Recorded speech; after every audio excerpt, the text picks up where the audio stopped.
Assalamualaikum warahmatullahi wabarakatuh. Ketemu lagi dengan saya Hasan Roy. Ya, terima kasih Miss, terima kasih Mas. Ketemu lagi kita di Podcraft untuk hari yang ketiga hari ini. Di mana hari ini kita akan bercerita panjang lebar, mengetahui secara detail insya Allah tentang satu hal yang penting banget buat teman-teman nih, buat teman-teman ya, apalagi pengusaha. Sebenarnya ini wajib buat siapa saja warga negara sebenarnya, tapi akan lebih baiknya kalau pengusaha harus lebih tahu kayak gitu ya, Miss ya. Di samping saya sudah ada Miss Indri dan juga Mas Sandi.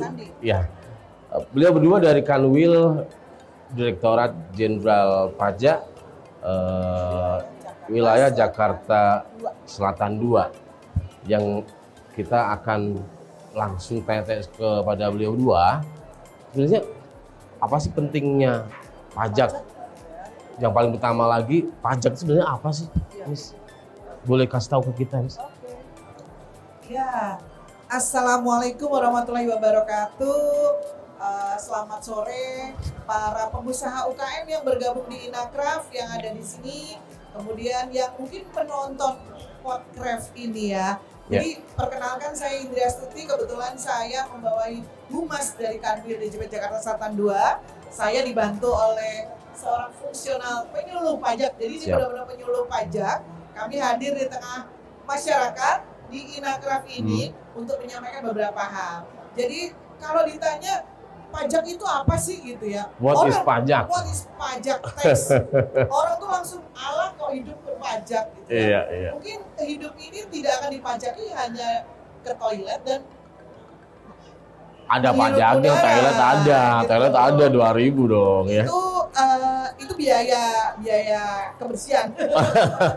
Pajak ya. Oke. Nah, jadi kalau ditanya tentang apa itu pajak, sebenarnya pajak ini kalau di Indonesia diatur dengan menggunakan undang-undang. Karena apa? Ini adalah suatu iuran wajib yang bersifat memaksa, yang diatur dengan menggunakan undang-undang. Ya, malah di Indonesia undang-undang dasar nih. Sudah disampaikan undang-undang dasar dan digunakan untuk kepentingan bersama, kepentingan seluruh rakyat yang tidak mendapat imbalan langsung. Nah, jadi kalau kita bicara tentang pajak nih, terus orang gini, saya udah bayar ini kok nggak dapat ini. Ingat lagi kata-kata di undang-undang, tidak ada imbalan langsung. Seperti itu loh, Mas Hasan. Ada kecuali daerah tertentu yang memang untuk mensosialisasikan pajak ya. Akhirnya bikin acara tahunan yang ada undiannya seperti itu, beda lagi. Beda lagi ya. Jadi gini, kalau kita harus lihat dulu.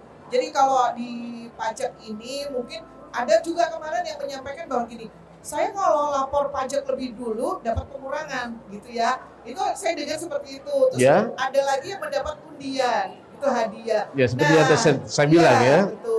Nah itu karena di Indonesia kalau masyarakat, saya sebenarnya harus menyampaikan ke masyarakat luas bahwa pajak kita itu sebenarnya ada 2 jenis nih. Masyarakat harus pajak tahu ada 2 jenis. Yang pertama dari cara pembentukannya ya, yang pertama adalah pajak pusat yang dikelola oleh Direktorat Jenderal Pajak melalui Kementerian Keuangan. Yang pertama pusat dikelola oleh DJP dengan menggunakan undang-undang yang diatur dan dirapatkan oleh DPR. Wakil rakyat. Tapi ada satu lagi, ada yang disebut dengan pajak daerah.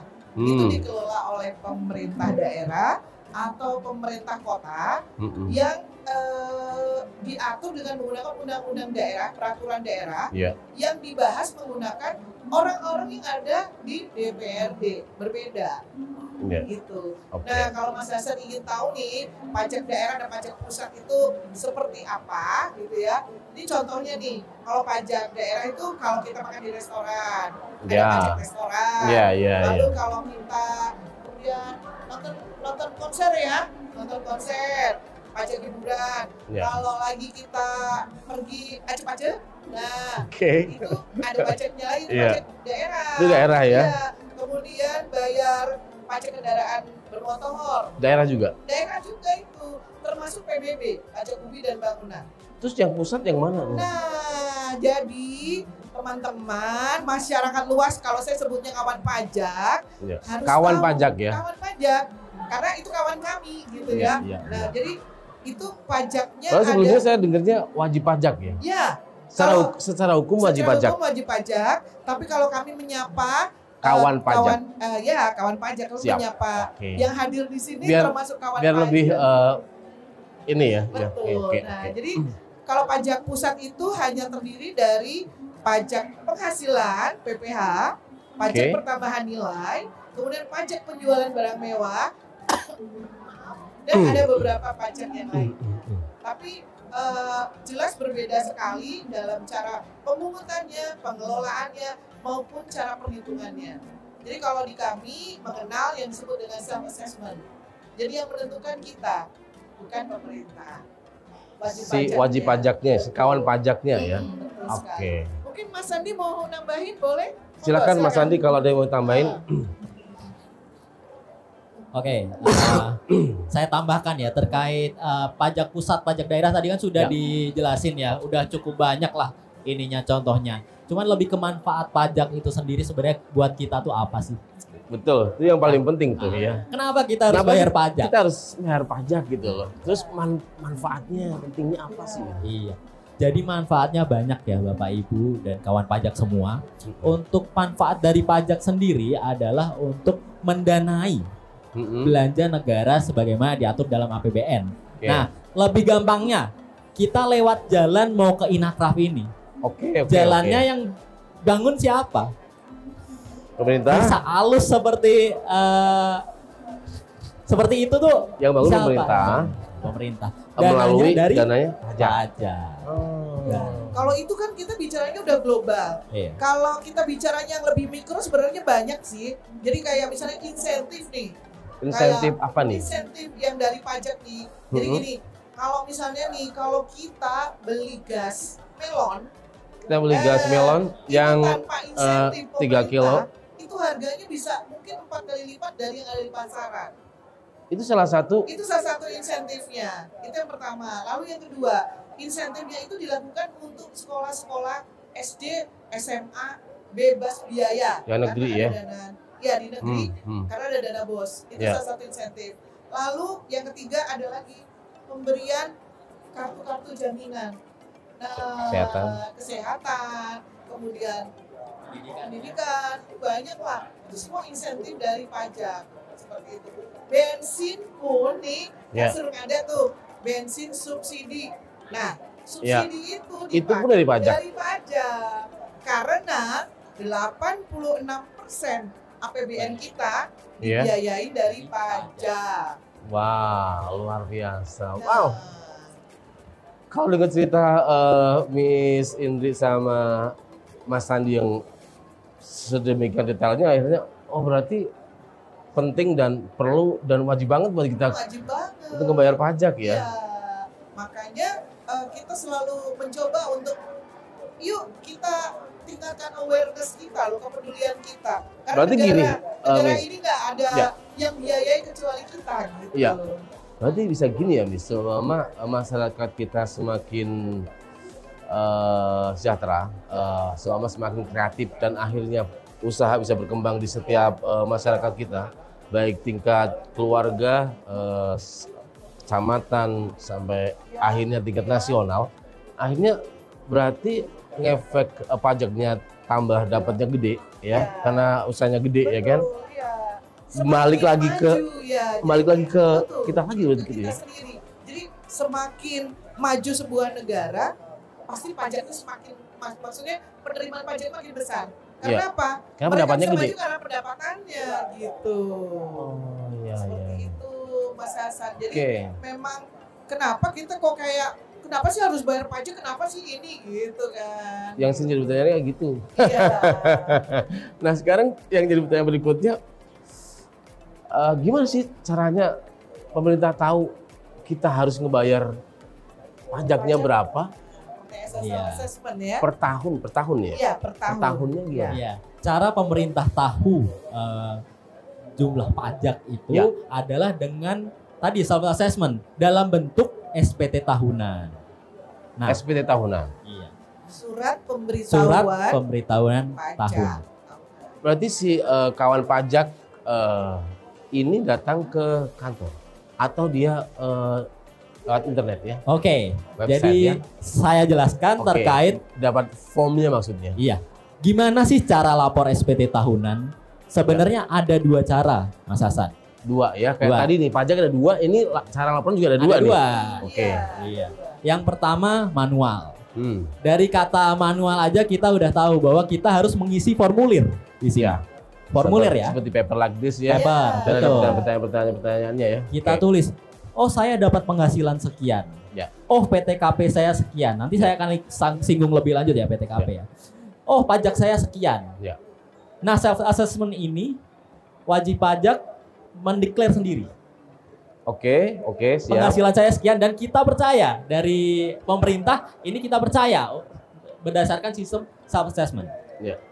Nah, nanti untuk pengawasan lebih lanjut itu dilakukan oleh pemerintah dan petugas dari Direktorat Jenderal Pajak. Ya. Nah, itu tadi yang pertama. Yang kedua dan ini yang kami rekomendasikan, yakni penyampaian SPT tahunan melalui e-filing atau elektronik online. Yes. Oke. E-filing ini digunakan bagi orang pribadi yang berstatus sebagai karyawan ya.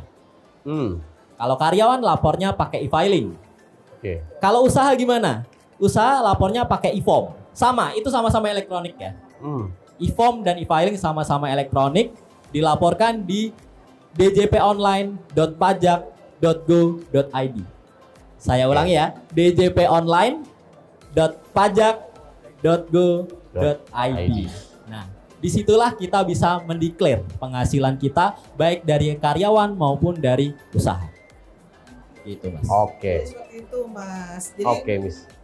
walaupun self assessment, jadi memang pemerintah berkeinginan supaya ya sudahlah, ayo masyarakat jujur saja dengan apa yang dimiliki. Kalau Anda jujur kenapa takut gitu kan? Ya, Nah, karena memang pun kalau sudah ada mendeklar di SPT tahunan, tapi pun dia tidak jujur, akan ada beberapa data yang masuk ke DJP juga. Karena kita ada yang disebut dengan pertukaran data dengan pihak lain. Ya. Caranya gimana? Caranya Berarti gini nih, sama saya pengusaha ya, Miss ya. Usaha, karena saya pengen ngebayar pajaknya tidak sebesar yang seharusnya. Ya. Banyak terjadi kayak gitu, Miss. Yes. Ya. Dan akhirnya saya ngisi formnya adalah omset yang seharusnya 1 tahun sampai 2 triliun. Saya nulisnya cuman 500 juta, 700 juta. Gitu di awalnya tetap pemerintah diakui. Ya, kita tetap mengakui sejumlah apa yang sudah dilaporkan oleh wajib pajak. Wajib pajak atau kawan pajak kawan tersebut, pajak menuliskan SPT-nya nilainya 500 miliar misalnya, padahal seharusnya 2 triliun gitu. Nah, yang diakui di kita ya 500 miliar dulu. Oke. Tapi suatu ketika nanti akan ada data, ya bisa dapat. Ada, karena kita di pertukaran data tersebut, jadi kita punya disebut dengan ILAP, ya. Oke, gimana itu ILAP? Instansi, lembaga, asosiasi dan pihak lain. Jadi bisa dari bank, bisa dari Pemda, bisa dari mana saja lah. Misalnya ada pembelian mobil, termasuk transfer rekening. Ada transfer data, iya. Ada terlihat transfer rekening di bank. Kemudian kita lihat lagi. Itu akan ditanyakan AR ya. Kita akan tanyakan AR melalui surat cinta SP2DK. Surat cinta ini ya. Tidak harus dibayar langsung, tapi kawan pajak diundang, ditanya untuk menjawab tentang data yang ada. Kalau memang itu terbukti, harus bayar dong, gitu. Harus dihitung kembali, dilaporkan kembali, dan yang menghitung pun BP sendiri. Karena kembali lagi ke self assessment. Oke, tadi mungkin menyambung terkait SPT tahunan. Iya, SPT tahunan ini kan di sini kebetulan wajib pajak yang datang dari orang pribadi ada. Ya, kebanyakan orang pribadi ya. Ada yang karyawan, ada yang usahawan. Nah, di sini sebenarnya kami dari Direktorat Jenderal Pajak hendak menghimbau kawan pajak semua untuk menyampaikan SPT tahunan, Mas. SPT tahunan yang seperti saya sampaikan tadi, bahwa itu harus dilaporkan secara manual maupun online. Paling lambat untuk orang pribadi 30 Maret atau 3 bulan setelah berakhirnya tahun pajak. Bulan depan ya? Bulan ini akhir bulan. 31 Maret. Oh ini sudah Marding ya? Iya. Saya kira masih Februari. Jadi kalau ramai karena habis gajian. Iya. Oke. Sedangkan untuk badan ini beda, bukan 3 bulan tapi 4 bulan. Jadi paling lambat 30 April ya. Oke, mohon dicatat kawan pajak untuk tanggalnya ya. 31 Maret dan 30 April. Dan untuk melaporkan SPT online ini diperlukan EVIN tadi, Mas. EVIN yang tadi ya? Iya. EVIN itu apa? Itulah pertanyaannya ya biasanya ya. EVIN itu sebenarnya singkatan, Mas. Iya. Dan kawan Electronic Electronic Filing Identification Number. Iya. Gampangnya kata NPWP. sandi. NPWP, bukan ya? Dari NPWP. Iya. Kalau NPWP nomor pokok wajib pajak. Nomor pokok Nomor wajib. identitasnya wajib pajak. Kalau ini nomor Kalau ini bagaimana? passwordnya Password. supaya masuk ke DJP online. Iya. Kode unik untuk dapat mengisi SPT secara online. Ya. Ini private ya, Mas ya. Jadi tidak bisa diketahui sembarang orang. Apabila Mas Hasan mengajukan EVIN, yang boleh tahu hanya Mas Hasan.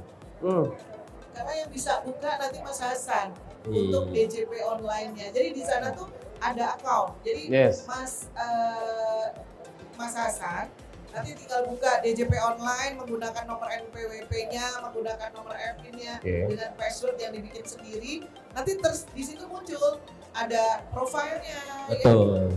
jenis laporan yang sudah dilakukan apa saja. Kemudian lapor SPT-nya pun di situ. Apakah ini salah satu cara agar tidak ada maklar pajak? Salah satunya adalah pakai ini seperti itu? Enggak, kalau ini tetap self assessment ya. Self assessment. Jadi kita tidak bisa melihat di situ tuh ada kecurangan atau tidak, kita nggak lihat. Kecurangannya akan muncul kalau ada data dari pihak lain. Nanti pemeriksaan itu sudah jauh dari SPT. Itu banyak alat untuk mengetahui ya. Iya.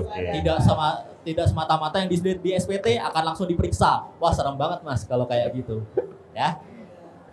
Ya, jadi kalau buat saya ingetin juga buat kawan pajak, teman-teman yang ada di Inakraf ini dan yang nonton Podcraft ini, kalau dapat surat cinta dari DJP, dari Direktorat Jenderal Pajak, jangan takut. Jangan takut ya. Jangan takut. Karena surat itu isinya adalah untuk permohonan konfirmasi dari kami ke wajib pajak. Apakah data tersebut benar? Please mohon dijawab saja. Jika kalau memang Anda sudah jujur, ya sudah. Kenapa takut? Iya. Kebanyakan takut karena ya. Kebanyakan takut karena. Takut karena mungkin lapornya nggak benar. Oh, betul. Kalau benar nggak takut ya, Miss ya. Pasti.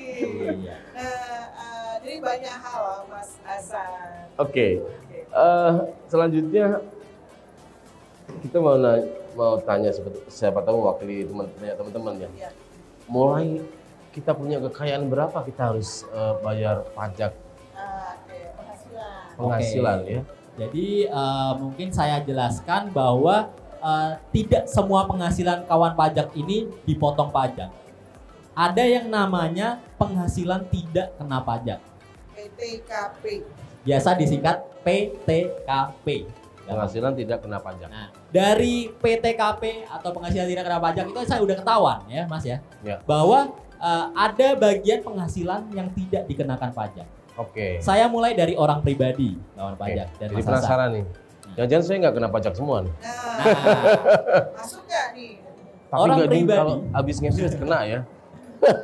Oke. Orang pribadi yang berstatus sebagai karyawan ini sudah memiliki PTKP walaupun dia single. Oke, anggaplah single. Kalau single itu secara perpajakan namanya TK0. Tidak kawin, nol tanggungan. Tidak kawin, nol tanggungan. Oke. Lanjut, misalnya TK1 berarti tidak kawin, 1 tanggungan. Itu bisa aja ya. Nanggung siapa ya? Orang tua. tua. Iya. Oh. Anak iya, itu iya, bisa. Iya.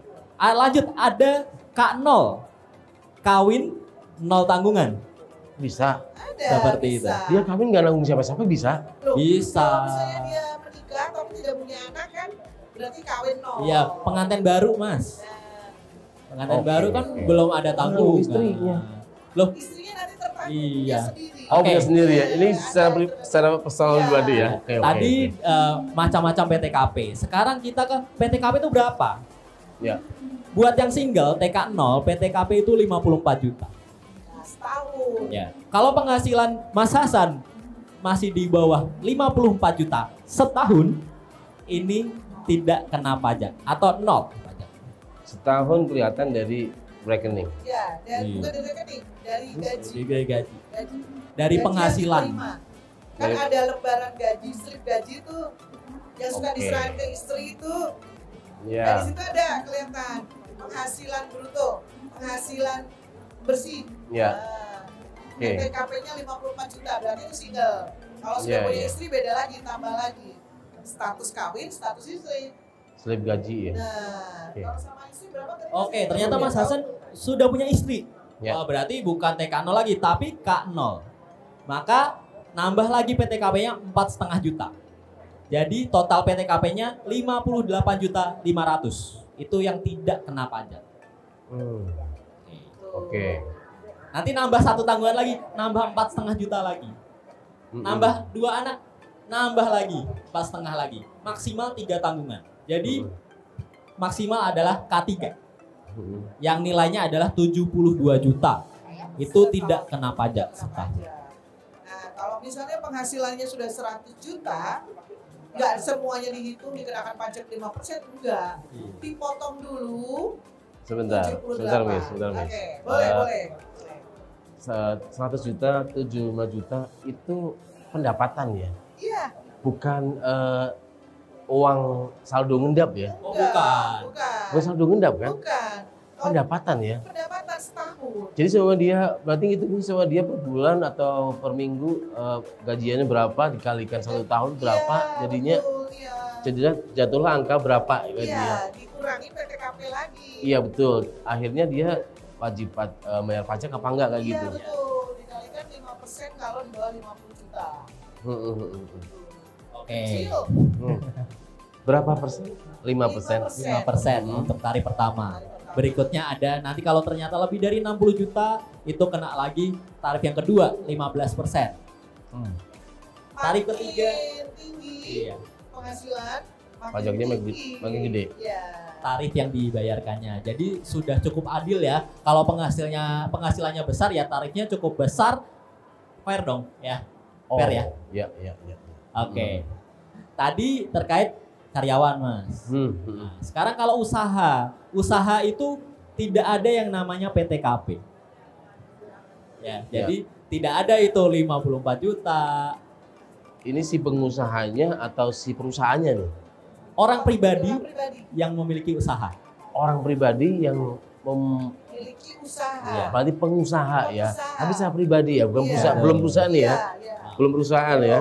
Gimana tuh? Iya, jadi kalau kita ngomongin pengusaha atau di sini mungkin trennya dibilang UMKM ya, Mas ya. UMKM. UMKM. Di perpajakan itu nggak ada istilah UMKM. Di Oh, peraturan perpajakan mengatur adanya pengusaha kecil. Pengusaha kecil. kecil itu apa? Merupakan orang pribadi Ya. atau badan yang omset 1 tahunnya kurang dari 4,8 miliar. Kurang dari 4,8 miliar. Betul. Belum kena pajak. Belum. Itu kena pajak. tapi tarifnya Kena beda. pajak tapi tarifnya beda. Oke, Nah, oke. untuk UMKM ini, selanjutnya saya sebut UMKM ya, pengusaha kecil yang diperpajakan tadi.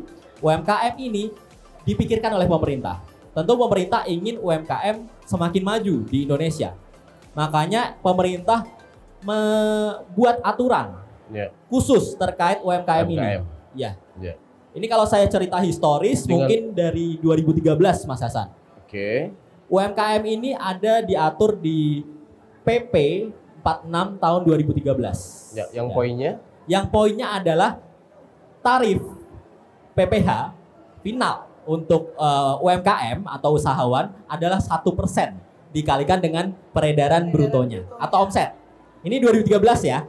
Contoh gimana tuh? Contohnya dalam 1 bulan pengusaha nih. Ya, pengusaha. Mungkin baru mulai, makanya di Januari omsetnya baru 1 juta. Oke, ya. Omset ya. Iya, maka dikalikan 1%, ya. Pajak yang dibayarkan adalah 10.000 rupiah per tahun. 1 bulan. 1 bulan. Ya, Karena ini kan Januari. 1 bulan. Ya. Oh, betul. Jadi UMKM harus menyetorkan PPh-nya per bulan. Oh, kalau UMKM per bulan. Per bulan. Oh, 2013. Oke. Mulailah beranjak itu pemerintah mengamati bagaimana pergerakan UMKM. Iya. Dirasa perlu dorongan supaya UMKM ini lebih maju. Betul. Insentif Lagi. Ya, Seperti jadi apa insentif untuk UMKM? penurunan tarif. ya penurunan tarif. Pajaknya. Betul. Di 2018 pemerintah mengeluarkan PP 23 tahun 2018. Apa itu? Yang isinya adalah diskon, Mas. Wow. Diskon atas tarifnya yang semula 1% Ya. menjadi 0,5%. 0,5%. Dengan ilustrasi yang sama, Sama 1 juta 5.000 5.000 per bulan. per bulan. Kadang kalau kita sudah tahu hitungan pajak, orang itu terkaget-kaget. Setahun bayar parkir sama bayar pajak banyak bayar parkir. Banyak bayar parkir. Nih, Nah, orang saya tuh beli deterjen, kelupaan mau ngambil uang, kelupaan itu biasa bisa 10.000 tuh. Sehari. Ya kan? Betul. Sehari itu. Tiba-tiba nongol tukang parkirnya gitu kan. Udah gitu, aduh, nggak ada 1.000-an, 2.000, nggak ada kembalian. 5.000, kembalinya 2.000. Itu sehari. Sehari itu. Ini untuk negara aja. Iya. Setahun kalau misalnya tadi sudah dari PTKP paling cuma 200.000 kok gitu. Setahun ya? Iya. Nah, jadi kalau yang belum tahu cara menghitungnya, silahkan bertemu dengan kami. Kami terbuka lebar. Ya, kami di Direktorat Jenderal Pajak, terutama di kantor pelayanan pajak, membuka pintu seluas-luasnya untuk memberikan edukasi dan layanan dalam cara menghitung PP. Besaran pajak ya. Ya, Miss, ternyata tadi aja belum cukup. Ada lagi insentifnya Oh, gitu dari ya? pemerintah. Masih ada tambahan lagi? Iya, ada tambahan lagi buat UMKM. Seperti apa nih? Oke. Karena Jadi memang kita kebetulan- perlu ngedorong UMKM biar menjadi Iya. salah bagian untuk kekuatan bangsa kan. Iya. Seperti apa Mas? Andi? Kebanyakan di sini yang hadir adalah UMKM ya, Ya, betul. Mas Indra. Jadi UMKM ini diberikan insentif lagi. Selain tadi penurunan tarif, Jadi dikasih setengah insentif. persen. Tambahan Yakni- insentifnya adalah Ya, omset sampai 500 juta tidak dikenai pajak dalam 1 tahun. Jadi kalau omsetnya tadi 1 juta per bulan sampai Desember 12 juta ya nggak kena pajak sama sekali. oh tadi aturan yang per bulan di 2018 diganti. Iya, diganti. Iya, di 2022 lebih tepatnya. Di 2022. Undang-Undang HPP semenjak COVID-19 wabah COVID-19 kemarin kan Iya. membuat UMKM terdampak ya. Betul. Makanya pemerintah mulai memikirkan bagaimana membangkitkan kembali UMKM Iya. dengan memberi insentif sampai dengan 500 juta ini tidak dikenai pajak. Oke. Seperti itu. Omset setahun Iya. 500 juta itu tidak wajib bayar pajak ya. Iya. Nah, ini tadi kalau tentang insentif. Insentif. Kita juga punya program di DJP namanya BDS. Business Apalagi nih? Development System. Business Ya, Development System. BDS. Ya, seperti apa nih, Miss? Ini artinya bahwa DJP ingin meningkatkan kapasitas para UKM dengan cara membina. Jadi kami melakukan bantuan Ya. keilmuan kepada para UKM yang berada di wilayah masing-masing kantor pelayanan. Jadi melalui Jackpreneur, melalui Pemda, melalui Pemkot gitu ya. Para UKM ini diberikan ilmu seperti misalnya tentang halal food, kemudian perizinan, kemudian ilmu packaging, fotografi, nah kayak gitu-gitu. Jadi DJP ikut serta di dalamnya untuk meningkatkan kapasitas para UKM ini. Tidak dalam bentuk permodalan materi, tapi kami memberikan fasilitas ilmu-ilmu baru yang bisa didapatkan oleh para UKM melalui BDS. Dan bisa diaktualisasikan, diaplikasikan Ya, bisa mereka ya. Betul. Apalagi kita ada basar juga ya. Ada bazar. Basar Betul. setiap Every bulan. month? Every month? Setiap bulan? Every month. Wow. Di tiap beberapa KPP. Iya. Gitu. Ya, di Kanwil Jakarta Selatan 2 terutama kita setiap bulan ada BDS, basar BDS di tiap kantor setiap bulan. Jadi kami mengundang para UKM yang ikut serta untuk memasarkan produk. Wow, Seperti itu. luar biasa. Ya, dukung kami terus. Tidak hanya mengajarkan Mas ya dalam BDS ini, kita juga mengajak supaya produk mereka juga laku di bazar tersebut. Berikan tempat ya. Iya, kita berikan tempat. Tanpa bayar. Kami juga memanggil masyarakat sekitar. Kami juga men-share informasi ini di media sosial. Kita akan membantu mereka untuk bisa meningkatkan penjualan, omset mereka. Kalau omsetnya naik, pajaknya naik, negara makin kuat. Wow, mantap. Gitu. Wow, kayaknya sudah gamblang dan terang banget, terang benderang Yes, tentang terang pajak. benderang. Hari ini bersama dengan Miss Indri sama Mas Sandi. Maybe ada lagi yang mau ditambahin? Oke, jadi buat kawan pajak, ya, para wajib pajak, para usahawan, para UKM yang hadir di Inakraf, jika mengalami kesulitan dalam pelaporan SPT tahunan, kami buka booth. Yang iya. Kami Maybe dari menjadi salah kemarin-kemarin. satu. Jadi kemarin-kemarin kan gimana caranya, terus susah apa enggak, Iya, simpel apa enggak, kayak betul. gitu ya. Jadi kami menjadi salah satu eksibitor yang diberikan ACP ke kami, Ya. menjadi fasilitasi agar masyarakat yang ingin lapor SPT, Ya. yang ingin tahu EVIN-nya, kan dipakai hanya setahun sekali. Banyak yang lupa, tidak perlu ke kantor pajak. Datang ke booth kami di bawah tangga main hall. Kita Kami akan akan layani sampai dengan pukul 8 malam. Mantap.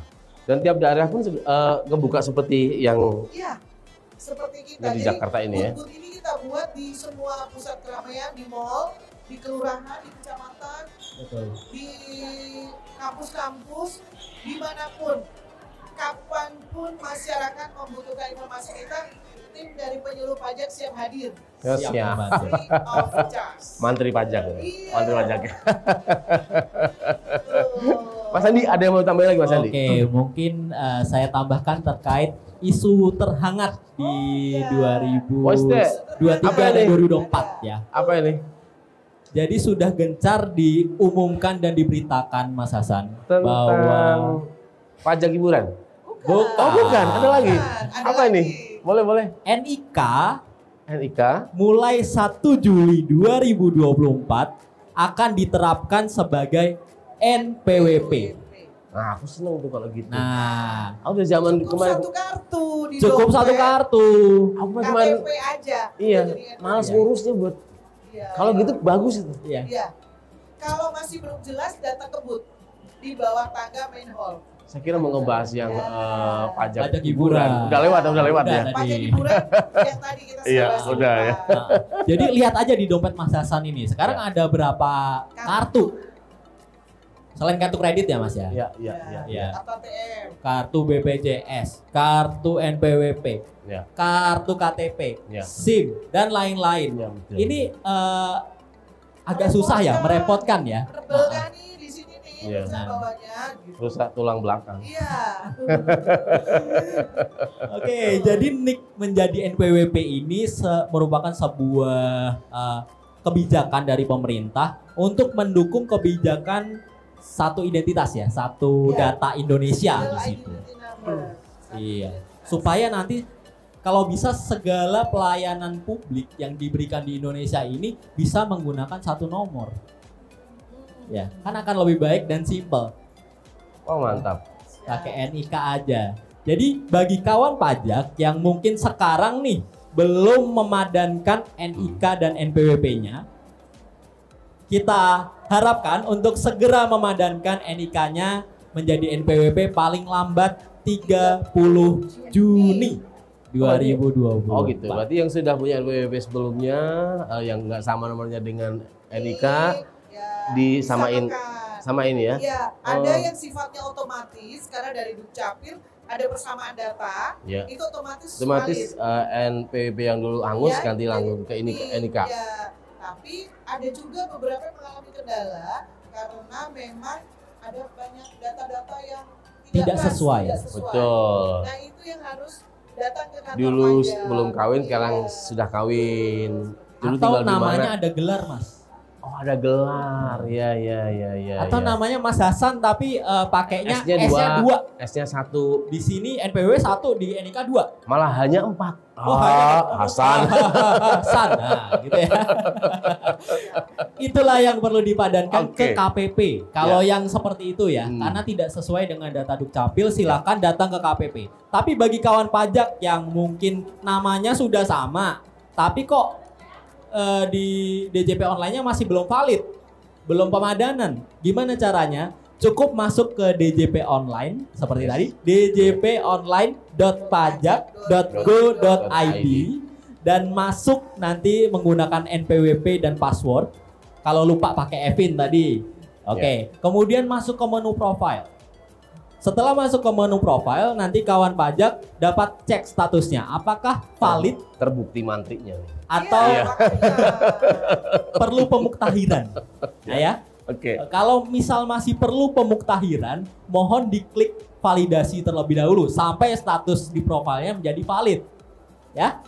Siap. Oke. Nanti kalau sudah valid, berarti sudah pemadanan dan NIK sudah bisa digunakan menjadi NPWP. Mantap. Mas Hasan udah belum? Berarti aku nunggu yang NIK sama NPWP jadi satu aja. Ya, jadi Mas Hasan boleh datang langsung di booth kami. Nanti kita asistensi untuk kita padankan. Kalau sampai nanti lupa EVIN-nya, kita akan hidupkan lagi EVIN-nya, kita akan aktifasi kembali. Ya. Semuanya mudah akan kita lakukan layanan ini di booth kami. Jadi sampai dengan hari Minggu pukul 8 malam. Siap. Ya, Oke. Dan yang pasti satu lagi nih, kalau tadi NIK dan NPWP kita ada satu program yang kita mohon dukungan dari masyarakat. Ada lagi nih. Ada tax reform, reformasi perpajakan jilid baru. Ini yang akan memudahkan wajib pajak untuk mengendalikan akunnya sendiri. Jadi nanti akun itu akan jadi lebih mudah, lapor SPT, mau bikin NPWP, mau bikin izin apapun yang terkait dengan perpajakan di satu sistem. Ya. Kayak kita punya media sosial loh. Betul, kayak kita punya medsos sendiri, tapi dikelola oleh DJP. Seperti itu. Dukung kami supaya kami jadi lebih baik, bisa menjadi istilahnya tempat terpercaya. Ya. Tempat sayangnya negara ini kepada wajib pajak. Gitu loh. Seperti itu Mas Hasan. Mantap. Dukung kami. Ini kayaknya kalau nggak dihentikan nggak berhenti-berhenti nih. Waduh, iya. Siap. Oke. Teman-teman semua para craft lover di seluruh Indonesia yang sedang menonton podcast kita hari ini di Inacraft yang ketiga, di hari yang ketiga di Inacraft 2024. Begitu gamblang dan terang benderang baru saja kita ngobrol about pajak. Ternyata tidak seserem yang kita bayangin. Tidak menakutkan. Tidak menakut yang kita bayangin ternyata ya. Betul, karena memang zaman terus berubah kan. Ketika kita tidak adaptif dan tidak mengikuti informasinya, maka kita bayangan kemarin hari semakin membebani kita ya. Ternyata bahwa banyak insentif, gerakan baru, reformasi baru dari pajak sendiri terus dilakukan, dan hari ini ketika sudah kita obrolkan bersama, banyak hal-hal menarik, dan yang paling pasti bahwa pembangunan negeri kita tercinta 86% dari pajak kita semua. Iya. Miss, terima kasih Miss, hari sudah berbagi. Betul, sama-sama Mas Andi juga terima kasih. Buat teman-teman yang pengen info lebih lanjutnya bisa datang ke Pojok Pajak. Siap, Pojok Pajak. Yang ada di? Booth-nya ada di main lobby bawah tangga. Oke. Kita buka sesuai dengan jam buka Inacraft pukul 10 sampai pukul 8 malam. Siap. Sampai hari Minggu. Dan tentunya layanannya gratis ya Miss Oh ya? ya pasti. Oke. Ya. Ya. Baik. Ya. Ada lagi Ada lagi? Boleh kita jargon Boleh dulu? dong, boleh dong. Apa Pajak jargon? kuat Indonesia maju. Ya. 1, 2, 3. Pajak kuat Indonesia maju. Saya Hasan Roy, terima kasih. Assalamualaikum warahmatullahi wabarakatuh.